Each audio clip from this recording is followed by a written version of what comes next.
and welcome to the channel. My name is Thimbles, and last week we explored the basics of lattice work.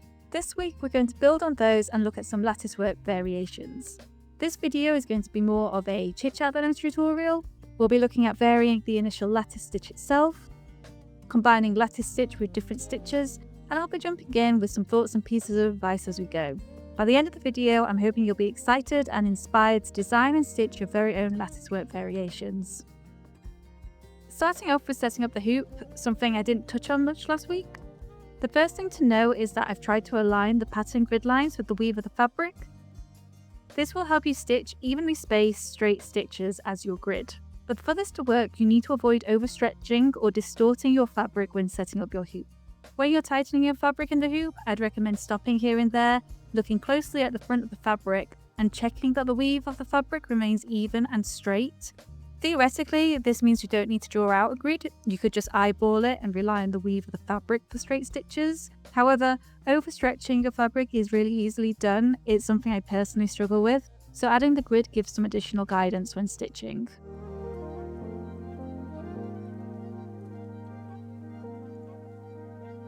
I'm also transferring the pattern by hand using a light box and a heat erasable marker. Anything in a 6-inch hoop and smaller I tend to print, but larger than that I transfer by hand. And I use a heat erasable marker as it's likely parts of these guidelines are going to be visible after the stitches are added, but I'll be able to remove these by ironing the embroidery when I'm finished. A few things to consider if you use a heat erasable marker. Heat erasable markers can leave ghost lines after ironing. These are pale lines, often more noticeable on darker fabrics. Heat erasable ink can also reappear when it gets cold. I'd recommend testing out your heat erasable marker beforehand on a piece of the fabric you're using for your project to check if you're going to encounter these issues so you can plan accordingly.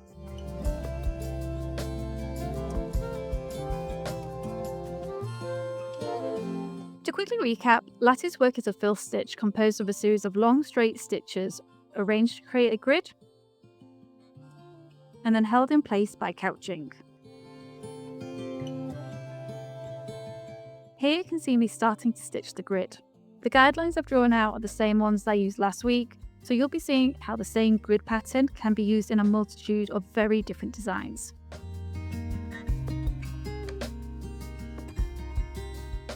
So last week, most of the lattice work variations used a square lattice grid, but this variation has turned that square grid 45 degrees, and I'm going to refer to this as a diamond lattice grid instead. And you can see it's a very dense lattice grid as I've used all the grid points available. Something to know regarding lattice work, as can sometimes be the case in embroidery in general, lattice work nomenclature can be a bit confusing. To start, lattice work can also be referred to as trellis work or laid work. Just to clarify, as far as I can tell, trellis is just an alternative name for lattice, and lattice work is a type of laid work. So calling this a diamond lattice grid is just me clarifying what I'm referring to, but you might see it referred to differently elsewhere. I then go back and start adding the couching stitches to hold this grid in place and to complete the basic lattice grid, the lattice stitch.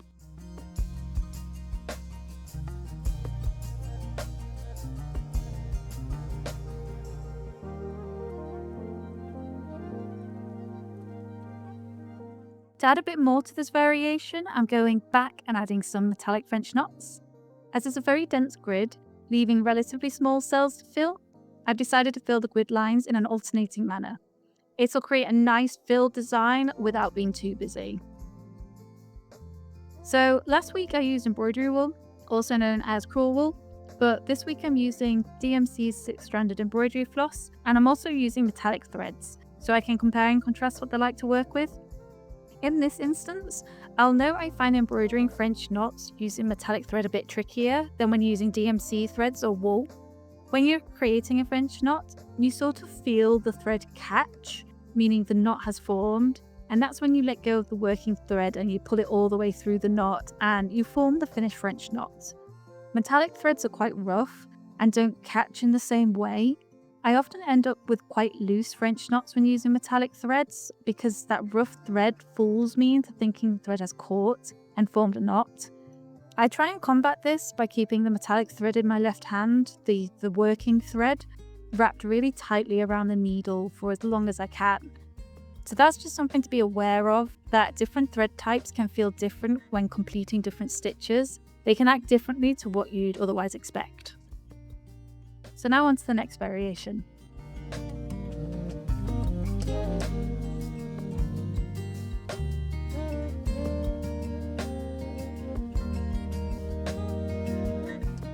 For the initial grid, you can see I'm laying down 2 stitches very close to each other for the grid line. There is a reason for this. My plan for this variation is to add French knots at each intersection. This will separate my grid stitches, so I've decided to use that as part of the design. Hopefully when I add the French knots, the needle will go up between these 2 long stitches and it will keep them nicely spaced apart. So we'll see how that works out. I hope that makes sense. You can see me adding these cross stitches, also referred to as Jacobean couching stitches. I've stitched them nice and large so that they're a prominent part of the overall design. This is another instance where setting up your embroidery correctly helps, as I'm using the straight even weave of the fabric to keep my cross stitches a consistent size. I embellished the design further with some French knots.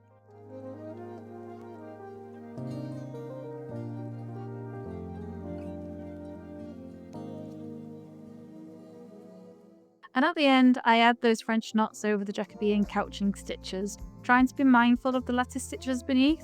As I mentioned previously, I'm trying to bring my needle up between those 2 grid stitches to separate them out nicely.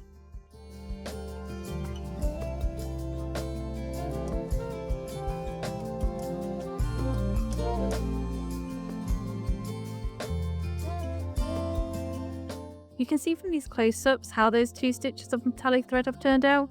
In most instances, it looks like 2 stitches, very close but distinct. But in some instances, you can see where there's 1 stitch with 3 strands of metallic floss next to 1 strand of metallic floss. That's where I've gone up through one of the stitches, separating it. So it's not worked out perfectly, but it's something I've tried to take into consideration.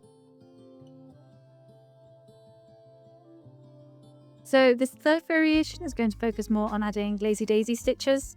My plan is to add 4 lazy daisy stitches radiating out from 1 couched corner. The idea is that they'll look like flower petals, and I'll couch that central grid intersection with a different colour to look like the centre of the flower.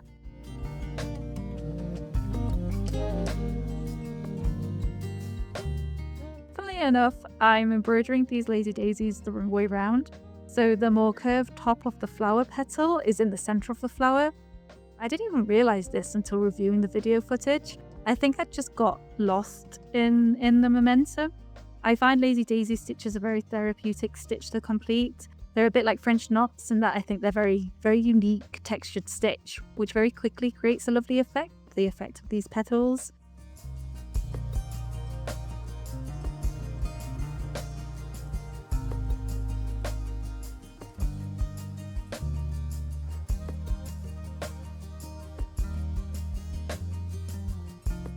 I add some yellow couching stitches to the centre of each flower. I'm adding enough stitches just to cover up the white couching stitches which came before it. I could have used French knots here, but I'm going to add some metallic French knots around the flower petals instead. I added these French knots because I wanted to fill out the design just a little bit more. I've also added these French knots to add a bit of continuity between the different squares. They're all using the same colours, and the metallic thread in particular adds a very unique texture and look to each square. So I want to ensure the metallic thread was used in all of the variations. I have been trying to pick my colour palettes a little bit more carefully. When I was picking out the colours for these designs, I was thinking along the lines of autumn, sort of nice warm autumnal colours.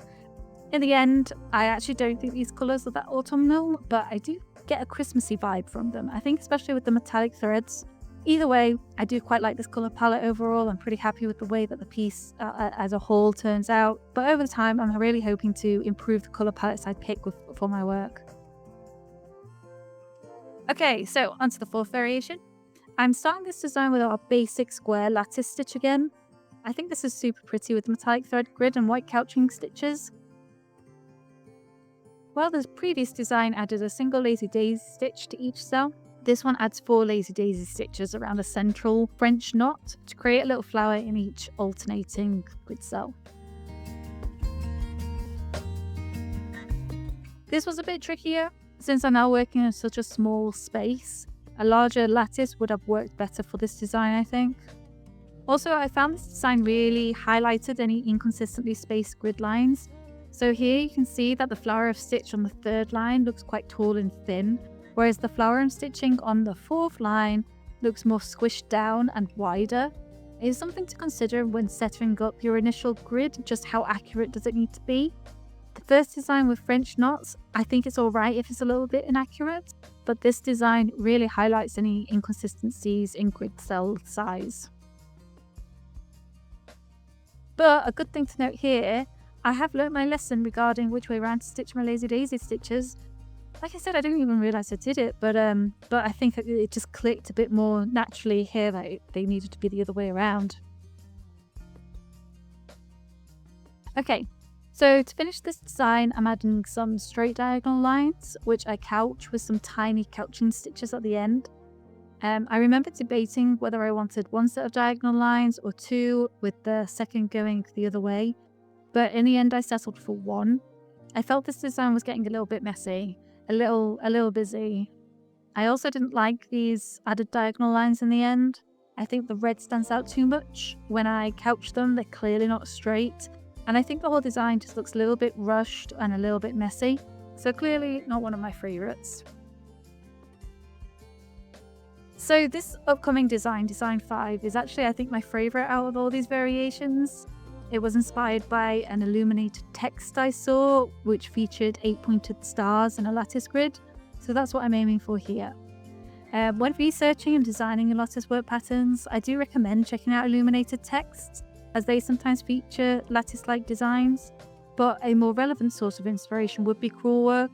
Crewel work, also known as Jacobean work for the time period it became really popular in, is a fantastic source of inspiration for your own embroidery pieces. I highly recommend, if you've not seen much crewel work or Jacobean work, go check it out.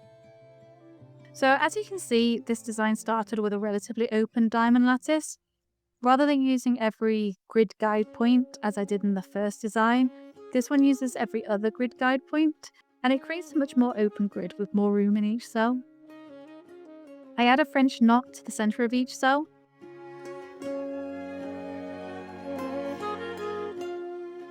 Then add radiating stitches to create a star.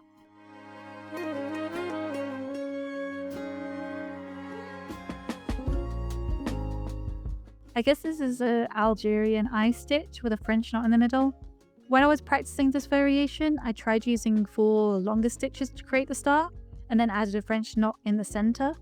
But I found this moved the star stitches around, sometimes moving them in a way that distorted the star effect I was wanting. I found that doing it this way, of first embroidering the French knot and then adding those radiating stitches, I found that was a much better way to embroider these stars. And I think this design is an example of less is more. So these stitches aren't particularly intricate, there isn't loads of different stitches going on or techniques. The design is more open, and I just think it all comes together. I think this is my favourite one out of the embroidery piece.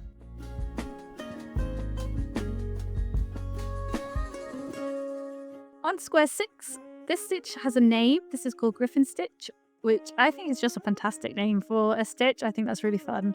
It's a very popular stitch. Again, I see it a lot in crewel work. It's just a really beautiful frill stitch. So Griffin Stitch starts with a double lattice.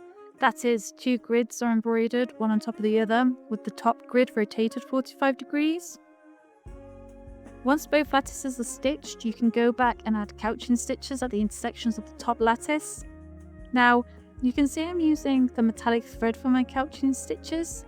I actually wouldn't recommend you do this. Metallic thread is made up of a metallic ribbon wrapped around a central fibre. So as you pull the thread through your fabric, that metallic ribbon catches and gradually becomes damaged. And the more you pass that thread through the fabric, the more damaged and rough the surface of the thread becomes. And eventually it knots, or it actually just falls apart. So it's not ideal for doing lots of little couching stitches. It can become pretty difficult to work with. So just a warning, I've used it for couching stitch here, but I'd probably avoid it in future.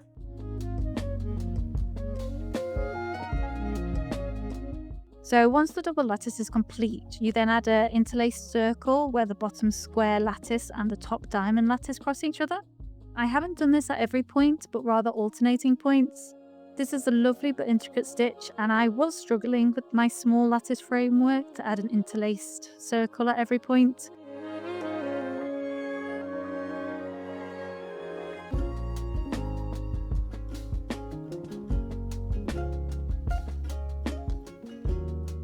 I really do like this stitch. You can see why it's so popular because it's really beautiful. I think I wish I'd changed the colours around a bit. The yellow circle doesn't stand out as much as I would have liked it to, so maybe I could have increased the thread weight. I could have used 3 strands of embroidery floss rather than just 2. Or maybe I could have swapped around the colours, so maybe the yellow should have made up the top lattice and the red create the woven circle. Also, it was tricky to weave in that little circle. I pricked myself with the embroidery needles just so many times. I'd recommend swapping across to a tapestry needle at this point. So tapestry needles are larger needles, but they are also more blunt than embroidery needles.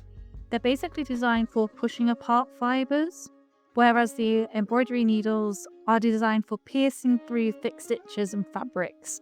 So you're much less likely to prick yourself with a tapestry needle. It's going to help you out a lot.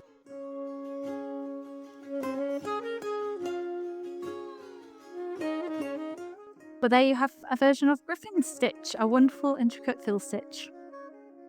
So this final square features another really popular variation I've seen using French knots and lazy daisy stitches. I haven't found a specific name for it, but if you know of a name for it, please leave it down in the comments below. I'm using this lovely open diamond lattice grid again, leaving plenty of room to add details in each individual cell.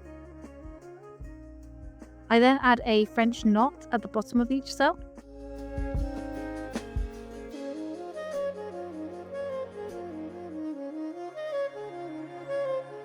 Then add 3 radiating lazy daisy stitches in each cell. I think this is a really pretty variation. These stitches and the colours I've used really remind me of daisies in a way none of the other variations have. I feel like I should have swapped out the red thread with blue or a green one, and it gives me, while the others are giving me sort of Christmassy vibes, this one is more giving me spring vibes, which is really nice.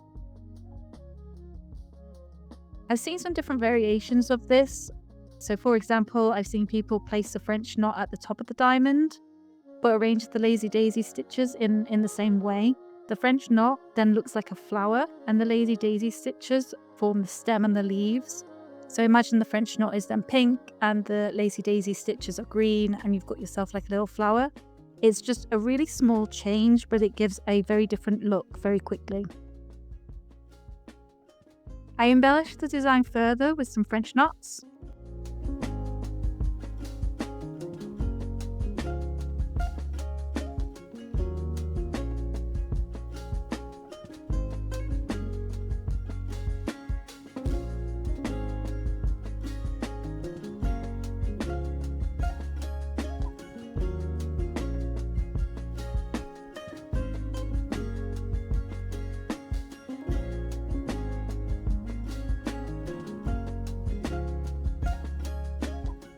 And then you go, 7 beautiful latticework variations, and this is just scratching the surface. There's so much more that can be done with this stitch. I hope you're feeling inspired to give latticework a go. As I mentioned previously, crewelwork is a fantastic place to start exploring other creative variations of the stitch. Illuminated text can also be a really interesting place for inspiration, so definitely go and experiment with your own variations. Thank you so much for watching, and until next time, take care, bye bye.